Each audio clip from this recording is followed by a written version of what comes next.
Good evening, everyone. My name is Zach Terwilliger. I'm the United States Attorney for the Eastern District of Virginia. Thank you for being with us here today. As many of you know, and those of you who are just in the courtroom, Alexanda, Kotey and Elsheikh made their initial appearances in the United States District Court for the Eastern District of Virginia. They were apprised of the charges against them, which, as we stated earlier in our press conference, is an 8-count indictment. Behind me are the dedicated prosecutors from the Eastern District of Virginia who have been working tirelessly to bring this case to the point where we're at today, which is the first step in achieving justice for the victims of this alleged offense. I'm happy to answer some questions. I'd like them to stay on topic. I'm going to have to confine my remarks to the four corners of the indictment and what was said in open court, but I'm happy to answer your questions. Have you had much help from the British authorities in preparing these indictments? Yeah, so the question was, have we had help with the British authorities preparing these indictments? I'm not going to get into our internal drafting.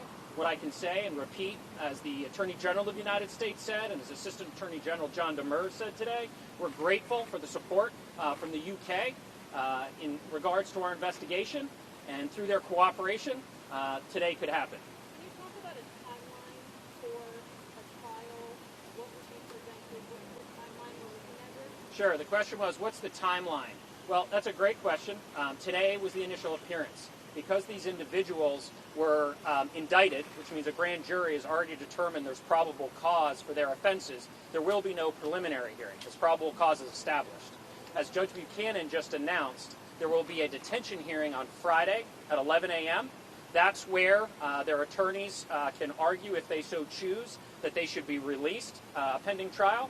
And I can tell you the government will be seeking detention in this matter. And the gentlemen behind me, Mr. John Gibbs, Dennis Fitzpatrick, Raj Parekh, and Aidan Grano will be representing the United States, and they will be seeking detention on Friday, and that will be a hearing. We hope it will be in open court. And after that, there's what's called an arraignment. That is where the defendants will be brought before the United States District Judge.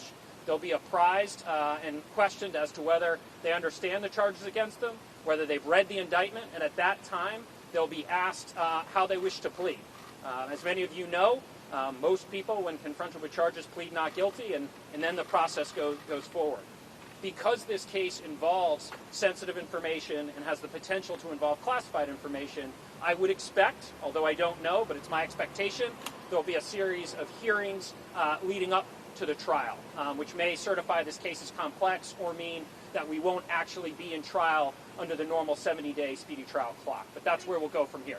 Yep, Matt? It was somewhat difficult to hear. Did the judge indicate that both of the two defendants had had positive COVID tests? So for those of you who are in court, the judge did make a remark regarding testing of these two individuals. Pursuant to the court's order, which is posted right behind me at the courthouse, anyone coming in from overseas must quarantine for 14 days before coming to the courthouse or have a negative COVID test. So it's my understanding, as was stated in open court, those individuals will be tested, have been tested, and we're awaiting those results. If they come back negative, then we expect them in open court. If they come back positive, future proceedings will be via video teleconference. Yes, ma'am. Did they say anything? I'm sorry? Did they say anything? So I'm not going to speak to anything other than what happened in open court. For those of you who cannot be in court, obviously it's federal court, we don't have cameras. They are apprised of their charges. And what I heard on the open record without the benefit of a transcript was they both asked for counsel to be appointed. Counsel was appointed, and at the judge's direction, they didn't make any statements or comments. Yes, sir. They both seem confused as to what their rights are, what their situation is. Can you comment on that? Like, what's the process for them now?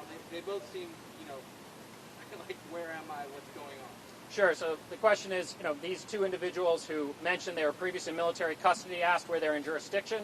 The judge explained to them that they're now in the Eastern District of Virginia, United States District Court, that they were no longer under the authority of the Department of Defense, which was their question. At this point, as those of you in court heard, there'll be appointed counsel. Those counsel will have very candid conversations with them.